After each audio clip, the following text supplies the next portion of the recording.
Welcome to Shathvik கமல்யா. நான் மகாலட்சுமி. இன்றைக்கி நாம் மிளகு ரசம் எப்படி செய்யலான்னு பார்க்கலாம். இதை அம்மியில் அரைச்சி நம்ம வைக்க போகிறோம். இதோட வாசனை அவ்வளோ அழகாக சூப்பராக இருந்ததுங்க. எங்கள் ஆச்சி செய்த மாதிரியே இருந்தது. எப்படி செய்யலான்னு பார்க்கலாம் வாங்க. ஒரு எலுமிச்சை அளவு புளி, 2 தக்காளி, கொஞ்சமாக மல்லியில் எடுத்துக்கலாம். மிளகு, சீரகம், பூண்டு, கருவேப்பிலை காயை எடுத்து வச்சுக்கலாம். இதை நம்ம அம்மியில் வச்சு தட்டிக்க போகிறோம். தாளிக்கிறதுக்கு கடுகு, கருவேப்பிலை, ஒரு 4 வத்தல் கிள்ளி வச்சுக்கலாம்.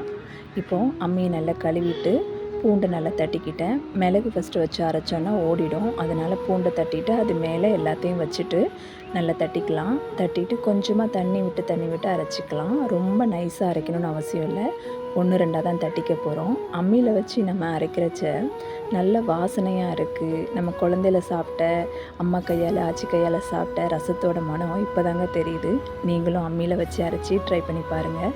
சூப்பராக இருக்குது. நீங்களும் ட்ரை பண்ணி பார்த்துட்டு எப்படி இருக்குன்னு சொல்லுங்கள்.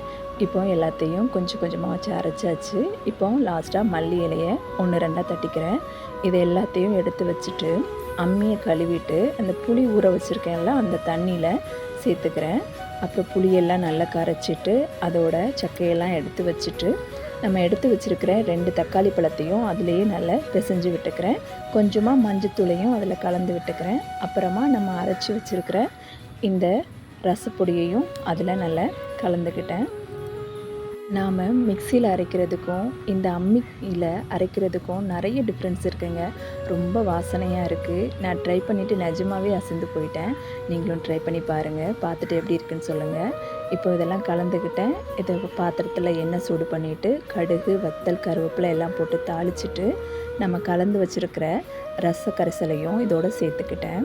ரசத்துக்கு நம்ம புளியெல்லாம் கரைச்சி வச்சுருக்கலாம். அதையும் இது கூட சேர்த்துட்டு கொதிக்க விடாமல் நல்லா நுரைச்சி வரும். அந்த டைமில் அடுப்பை ஆஃப் பண்ணிடணும்.